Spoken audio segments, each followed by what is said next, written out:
Well, this is timely. We were just chatting with Danielle about some different ideas on how to get things going, maybe get a pipeline through, talk about carbon taxes a different way, and that's exactly what David Kahn was chatting about yesterday. The Liberal leader and hopeful here in Calgary Mountain View joins us now. Good morning. Good morning. Thanks for having me. What's different about your approach and what you announced yesterday that might get Albertans saying, let's take a look? Well, we know we've got to address climate change. It's the existential problem of our generation, and we have to protect our environment for future generations. So we've got to have a plan to tackle climate change and reduce carbon emissions. And every economist says that the most efficient way to do that is with a carbon tax, but a revenue neutral carbon tax. So the way that the NDP implemented theirs was wrong in that they've used the revenue to pick winners and losers in the marketplace. They've even taken a bunch of money and putting it into general revenue, and that's not how it should be rolled out, and that's why it's been so botched. So can you explain revenue neutral carbon tax? What does that mean? It means all the revenue that's raised by the carbon tax, which is incidental to the reason we have it, it's to change behavior, all that revenue should be returned to consumers in the form of lower taxes or rebates for low-income consumers.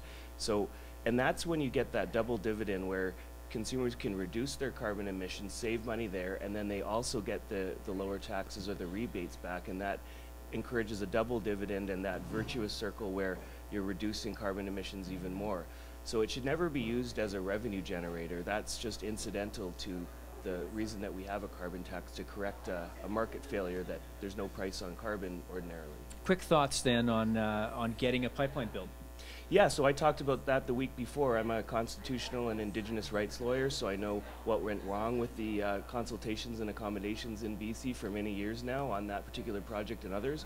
I know how it's meant to be done properly, and it's why I was demanding last week that the NDP and federal governments give Albertans a public update as to where the review on the Trans Mountain Pipeline is, how the consultations and accommodations are going with First Nations, because we've been left in the dark.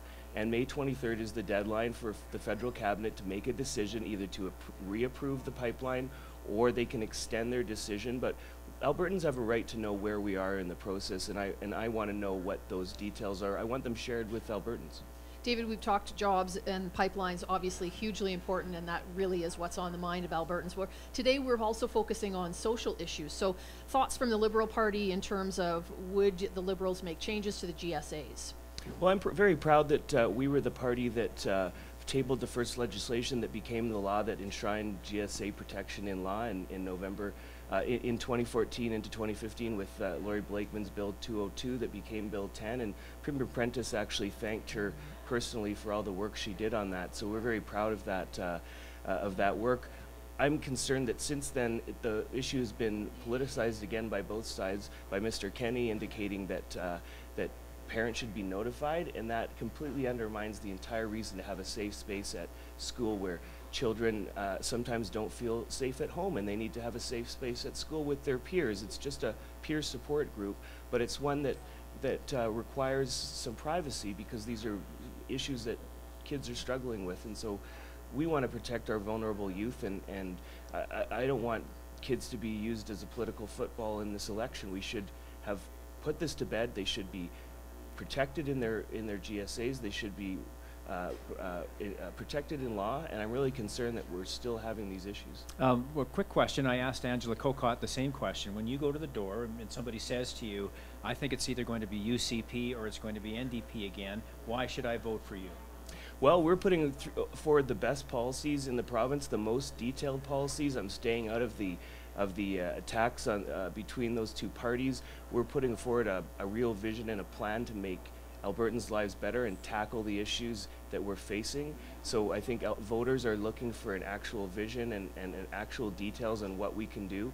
And here in Calgary Mountain View, this is a 15-year Liberal riding held by Dr. Swan, my mentor, and got me into politics, and people have really appreciated the strong Liberal leadership that he's brought to Calgary Mountain View and the amazing advocate he's been for this community and for Alberta in general, and they're looking for me to continue that strong leadership and advocacy on their behalf.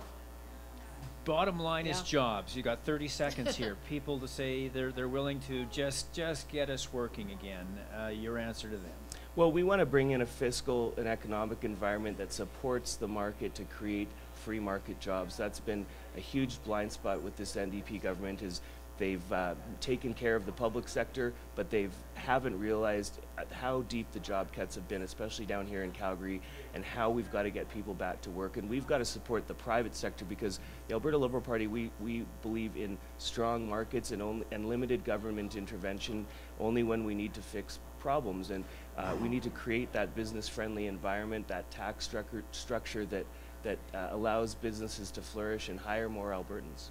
David Kahn is a Liberal leader and candidate for Calgary Mountain View. Thanks for joining us, David. Thanks so much for having me.